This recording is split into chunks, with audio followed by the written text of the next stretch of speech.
Hello friends, welcome back to your own channel RJ Madhura. बहुत बहुत स्वागत है दिल से आपका आपके खुद के चैनल पे। आपके पर्सन आपको लेकर कोई बहुत बड़ा फैसला लेने वाले हैं, बहुत बड़ा डिसीजन लेने वाले हैं। हो सकता है वो डिसीजन आपकी फेवर में हो, आपके फेवर में ना भी हो। ये तो रीडिंग जब खुलेगी तभी पता चलेगा। 2 पाइल्स हैं जिसका मैंने स्क्रीनशॉट भी दिया है और थंबनेल में भी है, आप अपनी तसल्ली के लिए वहाँ से देख ले। तो हम रीडिंग स्टार्ट करते हैं पाइल 1 या ग्रुप 1 का। आपके पर्सन आपको लेकर कौन सा बड़ा फैसला लेने वाले हैं बहुत ही जल्द। हो सकता है वो फेवर में हो आपकी, हो सकता है वो आपकी फेवर में ना हो, लेकिन जो भी होगा उससे आपका तो ज़रूर भला ही होगा। ऐसा मानकर ही हम ये रीडिंग देखेंगे। खुले दिल से, बिना किसी एंगर के, बिना किसी डिस्पाइस के ये रीडिंग आप देखेंगे। ग्रुप 1 का रीडिंग हो रहा है।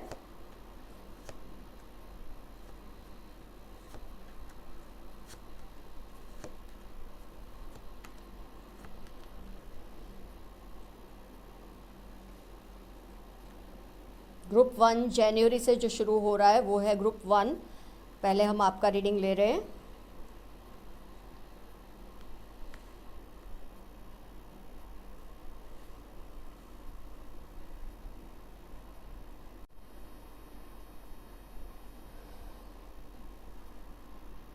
ज़ोडिएक्स की इसमें कोई इम्पोर्टेंस नहीं है, हम सिचुएशन पे ही फोकस करने वाले हैं।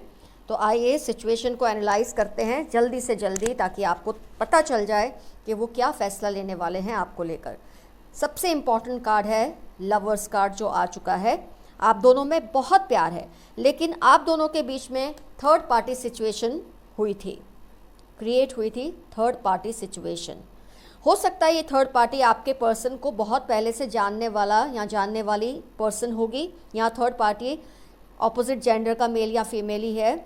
तो ये थर्ड पार्टी ने आप दोनों के रिलेशन को बेहद ज़्यादा डिस्टर्ब किया और आप दोनों के बीच में ऐसी दरार डाल दी कि आप दोनों एक दूसरे से दूर हो गए। इमोशनल बैंक्रप्सी आप दोनों के बीच में आ चुकी थी। आप दोनों एक दूसरे से बात करना पसंद नहीं करते थे, एक दूसरे को देखना पसंद नहीं करते थे। ऐसा माहौल आप दोनों के बीच में बन चुका था ये थर्ड पार्टी की वजह से। इनफैक्ट आपके पर्सन ने तो थर्ड पार्टी के साथ बहुत ज़्यादा फ्यूचर के प्लान्स भी बना लिए और उनको ये लगा कि इसके साथ उनकी लाइफ बहुत अच्छी होगी, बहुत सक्सेसफुल होगी। लेकिन कहीं ना कहीं कुछ ऐसा होने लगा थर्ड पार्टी और आपके पर्सन के बीच में कि उनको फिर से ये बात पर गौर करना पड़ रहा है कि वो आपके पास लौट के आए कि थर्ड पार्टी को छोड़ दे। छोड़ने की ही उन्होंने दिल बना लिया, छोड़ने का ही दिल बना लिया है थर्ड पार्टी को। बहुत बड़ा फैसला लेने वाले हैं आपके पर्सन आपके लिए, आपकी फेवर में। थोड़ा रुक के लेंगे, थोड़ा सोच समझ कर लेंगे। 9 ऑफ पेंटिकल्स, एम्परर कार्ड का कॉम्बिनेशन ये दिखा रहा है कि उनको अभी थोड़ा सोचना है, समझना है, वे करने की ज़रूरत है उनको कि किसके साथ ज़्यादा अच्छा एक रिलेशनशिप और फ्यूचर कायम हो सकता है उनका, आपके साथ या थर्ड पार्टी के साथ। वो तो आपके साथ ही उनका फेवर होगा, आपकी फेवर में ही वो वर्डिक्ट देंगे, आपकी फेवर में ही वो आएंगे, क्योंकि थर्ड पार्टी ने उनको कुछ ऐसा झटका दिया है कि आपके पर्सन को ये सोचना पड़ रहा है। जो कुछ आप दोनों के बीच में थर्ड पार्टी की वजह से हुआ और आप दोनों सेपरेट हुए, आज वही सिचुएशन उनकी और थर्ड पार्टी की हो रही है। आपस में बहुत ज़्यादा फाइट्स हो रही है, आपके पर्सन को बहुत डिफेंसिव होना पड़ता है। लेकिन अब उनको थोड़ा वक्त चाहिए सोचने के लिए। जैसे ही वो सोच लेंगे वो पक्का एक निर्णय पे आएंगे और वो निर्णय, वो फैसला आपकी फेवर में ही होने वाला है, क्योंकि थर्ड पार्टी के साथ उनकी इमोशनल बैंक्रप्सी आ चुकी है, जैसे आप दोनों के बीच में एक टाइम पे थर्ड पार्टी की वजह से आई थी। थर्ड पार्टी के साथ उनको इस वक्त कुछ अच्छा नहीं लग रहा है, उनको फिर से अपना पास्ट हॉन्ट कर रहा है। आपके साथ बिताया हुआ वक्त उनको फिर से आपकी तरफ पुश कर रहा है, लेकिन इस वक्त वो वे करना चाहते हैं। कौन सी सिचुएशन बेहतर थी, आपके साथ या थर्ड पार्टी के साथ?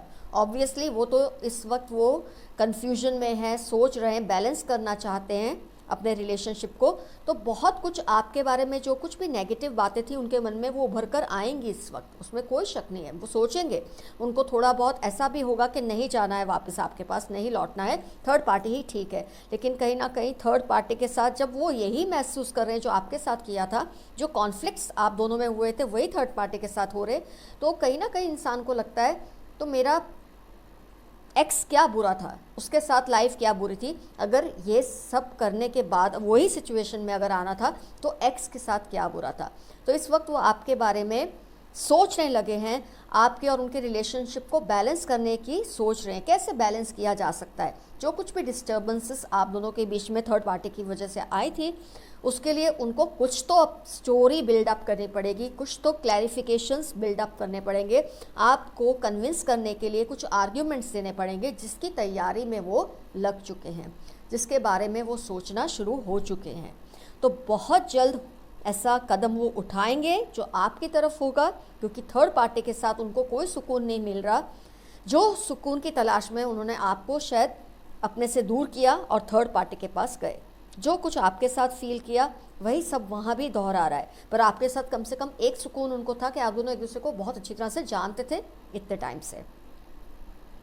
थर्ड पार्टी को भी वो जानते थे काफ़ी टाइम से, ये तो मुझे कार्ड से दिख रहा है, लेकिन थर्ड पार्टी के साथ उनका कोई पास्ट का इमोशनल कनेक्शन गहरा तो है ही नहीं जो आपके साथ था। तो इस वक्त उनके लिए ये डिसाइड करना थोड़ा मुश्किल ज़रूर हो रहा है, क्योंकि उनका जो माइंड है वो उनको कन्विंस करता है, रिकन्विंस करता है कि वो आपसे दूर रहें, थर्ड पार्टी के साथ जाएं। थर्ड पार्टी के साथ उनको फील होता है वही तो इश्यूज़ हैं जो आपके साथ थे। कम से कम आपके साथ एक रिलेशन तो था, स्टेबल रिलेशन तो था, आप दोनों एक दूसरे को गहराई से जानते तो थे। एक तो फेवरेबल पॉइंट है आपके और उनके रिलेशनशिप में, जिसको बैलेंस करने की वो कोशिश कर रहे हैं, जिसके बारे में अभी वो सोचेंगे, लेकिन बहुत जल्द वो लौट कर आपके पास ही आएंगे। ये फैसला वो आपकी फेवर में ही लेंगे और ये फैसला थर्ड पार्टी के अगेंस्ट ही होने वाला है। तो फ्रेंड्स, पाइल 1 का रीडिंग हुआ कंप्लीट। बहुत अच्छे न्यूज़ है आपके लिए कि आपके पर्सन आपके पास लौटेंगे, लेकिन आप कोई जल्दबाजी मत करना। आप जिस तरह से इस वक्त शांत और चुप बैठे हैं, ऐसा ही अपना एक मुकाम बना कर रखना। उनके पीछे फिर से लग जाना, उनको फिर से मैसेजेस करना, ऐसे मत कीजिए, क्योंकि इस वक्त थर्ड पार्टी उनका ऑलरेडी दिमाग खा रही है। तो आप भी जब ऐसा करना शुरू हो जाएंगे तो उनका दिल फिर करेगा कि वो थर्ड पार्टी के पास ही चले जाएं। तो इस वक्त आप सोब्राइटी रखें, आप पोलाइट रहें, चुप रहें, कोई भी डिस्टर्बेंसेस उनकी लाइफ में मत क्रिएट कीजिए, उनको खुद आपके पास लौट कर आने दीजिए। इससे आपकी जीत पक्की है। तो पाइल 1 का रीडिंग हुआ कंप्लीट। अब हम लेंगे ग्रुप 2 फरवरी से जो स्टार्ट होता है।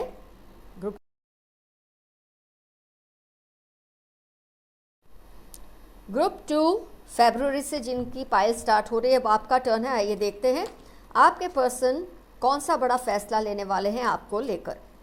आपके फेवर में हो सकता है फैसला, आपके अगेंस्ट हो सकता है, लेकिन खुले दिल से आप ये रीडिंग को देखेंगे सही गाइडेंस के लिए। जो भी होगा आपका तो उसमें बेहतर ही होगा, आपका कोई नुकसान नहीं होगा।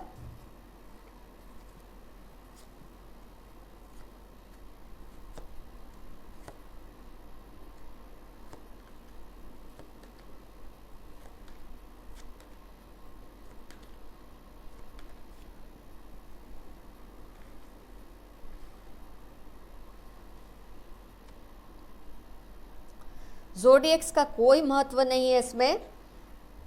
स्टार्ट करते हैं, हम फोकस करते हैं straight away on the issue. आपके और आपके पर्सन में जो कुछ भी हुआ था वो क्लियरली दिख रहा है कार्ड्स में। आपने बहुत जेनरसिटी रखी है इस रिलेशनशिप में। आपके पर्सन को कहीं ना कहीं ये चीज़ तो आज महसूस हो रही है कि उन्होंने आपकी कदर नहीं की थी, उन्होंने आपकी वैल्यू नहीं की, उन्होंने आपके इम्पोर्टेंस को नकारा है रिलेशनशिप में। बहुत बार आपने उनसे कहने की कोशिश की, उनको समझाने की कोशिश की कि रिलेशनशिप में आप बहुत ज़्यादा इनसिक्योर हो रहे हैं, रिलेशनशिप में आपको एप्रिसिएशन नहीं मिलता, और आपके साथ उनके ट्रस्ट इश्यूज़ भी बहुत ज़्यादा थे। और ये ट्रस्ट इश्यूज़ आपके किसी नुक्स की वजह से नहीं थे, उनकी अपनी ही सोच का परिणाम है। आपको अप्रिशिएट ना करना, आपकी इम्पोर्टेंस को डीवैल्यूएट करना, ये सब चीज़ें उन्होंने आपके साथ की हैं। यहाँ तक कि आपके जो इम्पोर्टेंट डेज होते हैं आप दोनों के, आपका बर्थडे तक उनको ठीक से याद नहीं रहता था, ऐसा भी मुझे दिख रहा है इस रीडिंग में। उनकी लाइफ में आप होते हुए भी बिल्कुल नहीं थे, इस तरह से वो आपको ट्रीट करने लगे थे एक पॉइंट पर, और जिसकी वजह से आप दोनों में बहुत ज़्यादा डिस्टेंस आया, आप दोनों एक दूसरे से दूर हुए, आपको बहुत डिप्रेशन आया। आपके पर्सन को अब वो डिप्रेशन आ रहा है जो आपको कभी आया था इस रिलेशनशिप में। उनको गिल्ट फील हो रही है, उनको तकलीफ़ हो रही है ये सोचकर कि क्यों उन्होंने आपकी कदर नहीं की थी। हो सकता है उनके साथ कुछ ऐसा हुआ हो जिसकी वजह से उनकी आंखें खुली हो। उसका तो मुझे इसमें रीडिंग में ये इन्फ्लुएंस नहीं दिख रहा कि उनके साथ क्या हुआ, लेकिन हाँ, वो आपके लिए क्या सोच रहे हैं ये ज़रूर मुझे दिख रहा है इस रीडिंग में। तो डेफिनेटली उनके साथ कोई ऐसी घटना तो घटी है जिसकी वजह से वो गिल्ट में आए हैं आपको लेकर। आपकी जो डिसरिस्पेक्ट वो करते थे, आपकी एप्रिसिएशन नहीं करते थे, आपका होना नहीं होना उनके लिए एक बराबर था रिलेशनशिप में, जिससे आपको बहुत ज़्यादा तकलीफ़ महसूस हुई है। आपने बस दिया ही दिया है इस रिलेशनशिप में, कभी मांगा नहीं। मांगा तो रिस्पेक्ट, ट्रस्ट, लॉयल्टी, बस आपने यही मांगा। एज सच आपके पर्सन कोई आपसे डिसलॉयल है ऐसा तो मुझे नहीं दिख रहा, लेकिन हाँ, वो आपसे दूर हुए थे, कुछ ऐसी बातों से, ऐसी बातों में फंस चुके थे कि आपसे दूर होना पड़ा उनको। ये वाइसे वर्सा भी हो सकता है, आपको ऐसा लगा ये रिलेशनशिप में आपके लिए कुछ नहीं है तो आप उनसे खिंचे खिंचे रहने लगे, आप उनसे दूर से हो गए थे। तो दोनों तरफ से थोड़ा थोड़ा ये तो स्टेप लिया गया, बैक ट्रैक हुआ, दोनों ही रिलेशनशिप यहाँ रह गया, आप दोनों थोड़े थोड़े पीछे हट गए, क्योंकि आपका हटना तो समझ आता है रिलेशनशिप से पीछे कि आपको रिलेशनशिप में वो सब मिल ही नहीं रहा था जिसकी वजह से इंसान रिलेशनशिप को बनाता है, उसको नर्चर करता है, उसमें रहना चाहता है। Lack of appreciation, lack of respect, lack of trust, कौन इंसान रह सकता है इस रिलेशनशिप में। लेकिन आज आपके पर्सन इतने ज़्यादा गिल्ट में है, वो इतना ज़्यादा, जो कुछ आपने एक पॉइंट पे महसूस किया था आज वो भी महसूस कर रहे हैं। हो सकता है उनके साथ कुछ ऐसा घटा हो, उनकी किसी ने डिसरिस्पेक्ट की हो, उनकी डीवैल्यूएशन की हो, उनको अप्रिसिएट ना किया हो सकता है उनके फैमिली मेम्बर्स ने ऐसा किया हो, कहीं ना कहीं उनके साथ ऐसा कुछ हुआ है जिसकी वजह से उनकी आंखें खुली है, उनको रियलाइज़ हुआ है कि जो कुछ उन्होंने आपके साथ किया था वो सही नहीं था। Now it's time they need to improve themselves. तो वो इम्प्रूवमेंट का काम तो उन्होंने शुरू कर दिया है, अपने ऊपर वर्क तो शुरू कर दिया है। किंग ऑफ कप्स, एम्प्रेस, उन्होंने अपने ऊपर वर्क शुरू किया है। एस ऑफ कप्स, कोशिश कर रहे हैं वो भी अपने आप को इम्प्रूव करने की, आपको वो सब देने की रिलेशनशिप में जो आपको उन्होंने नहीं दिया। और ऐसे नहीं कि उनको देना नहीं था, वो इस चीज़ का इम्पोर्टेंस ही नहीं समझ पाए थे रिलेशनशिप में, कि रिलेशनशिप चलता है एप्रिसिएशन पे, ट्रस्ट पे और रिस्पेक्ट पे। ऑफ कोर्स प्यार तो बेस होता है, लेकिन उसके अलावा ये चीज़ों का होना ज़रूरी है जो नहीं था रिलेशनशिप में। आपकी तरफ से तो ब्लाइंड ट्रस्ट लगता था रिलेशनशिप में मुझे, आपको अंधा विश्वास था अपने पर्सन पे, जबकि उन्होंने आप पर कभी उस तरह का ट्रस्ट दिखाया ही नहीं। और जब खुद आज गुजरे हैं कोई ऐसी सिचुएशन से जब उनको ये रियलाइज़ हुआ है कि जो कुछ उन्होंने आपके साथ किया था उनको नहीं करना चाहिए था, तो अब उनको थोड़ा टाइम तो लगेगा रिकवर करने में। वो चाहते हैं जब वो आपके पास आएँ इस नए चेहरे के साथ, एक नई शख्सियत के साथ, तो आप उन्हें रिजेक्ट ना कर दें या आप उनको बुरा भला ना कहें। इस एक इंट्रोस्पेक्शन में आपके पर्सन इस वक्त लगे हुए हैं। बहुत ज़्यादा उनको एहसास हो रहा है, उनको फील हुआ है, और थैंक्स टू कर्मा कि उनके साथ ऐसा कुछ हुआ है जिसकी वजह से उन्होंने ये समझा है कि आपने क्या क्या फील किया था इस रिलेशनशिप में। बहुत अच्छी न्यूज़ है आज की रीडिंग में कि दोनों ही पाइल्स में जो पर्सन है वो लौटने की ही सोच रहे हैं आपके पास। आप जो एक्स बन चुके हैं या आप उनके एक ब्रेकअप सिचुएशन है, नो कॉन्टैक्ट सेपरेशन, वो सोच तो रहे हैं आपके पास लौटने की, वो फैसला लेंगे आप लोगों की फेवर में। ये चीज़ बहुत अच्छी आई है दोनों ही रीडिंग्स में। तो friends, good luck to you all. अपने अपने पाइल्स के हिसाब से रीडिंग्स देखिए और कमेंट सेक्शन में ज़रूर मेंशन कीजिए क्या क्या रिजोनेट हुआ और किस तरह से आप एक्शन लेंगे जब वो आपके पास लौट कर आएंगे। आप कोई जल्दबाजी नहीं करेंगे, आप उनको मैसेज अभी नहीं करेंगे। जिस तरह से स्टेटस को मेंटेन किया है आप ऐसे ही रहिए, वो खुद ही आएंगे, और जब वो आएंगे आपकी जीत पक्की है इस रिलेशनशिप में। All the best to you, love you all, see you soon, bye bye, your friend RJ Mathura.